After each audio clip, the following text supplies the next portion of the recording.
Today on Forbes, Trump promised to make your medicines cheaper. His tariffs will make them more expensive.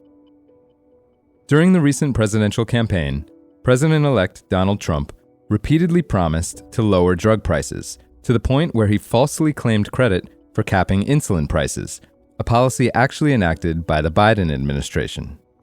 He's also pledged a hike in tariffs across the board, making it the centerpiece of his economic policy. At a campaign event in October, he said, quote, "To me, the most beautiful word in the dictionary is tariff."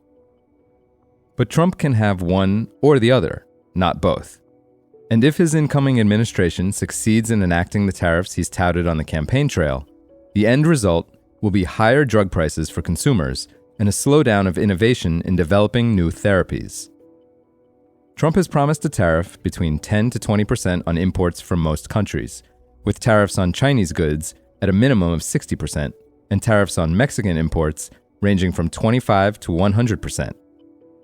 Jack Zhang, director of the Trade War Lab at the University of Kansas, said that, historically, medications have been spared from such tariffs.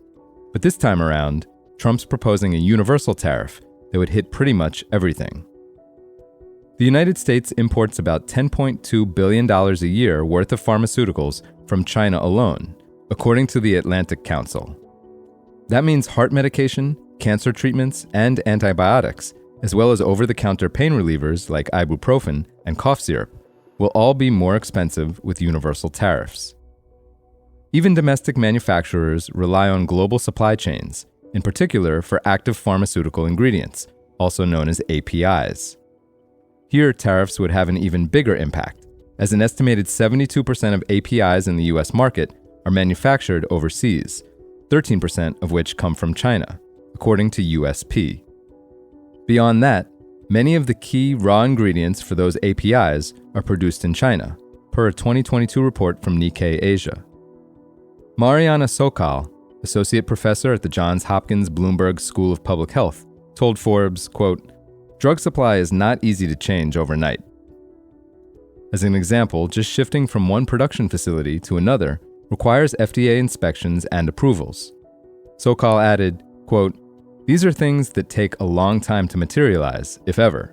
It depends on a series of factors, and the real short-run impact would simply be higher prices."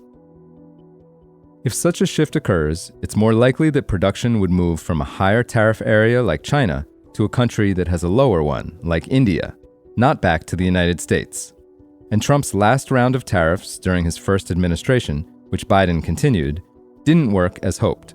It took government-enacted programs like the CHIPS Act to boost domestic manufacturing. Sokal points out that the capacity for increasing production of drugs and APIs simply doesn't exist in the US right now. Building that out requires investment, which would be paid back in the form of higher prices.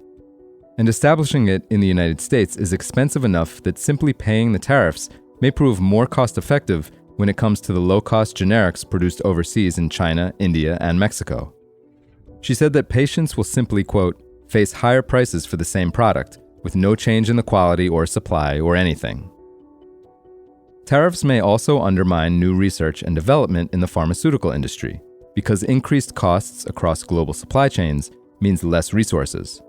Expect companies to focus on surer bets and fewer risks. Tariffs may also contribute to the Fed raising interest rates again to control inflation, which broadly have a cooling effect on investment in riskier companies, like those developing new gene therapies or new technology classes that haven't seen FDA approvals before.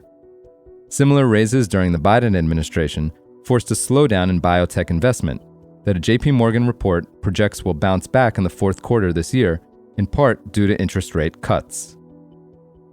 For full coverage, check out Alex Knapp's piece on Forbes.com. This is Kieran Meadows from Forbes. Thanks for tuning in.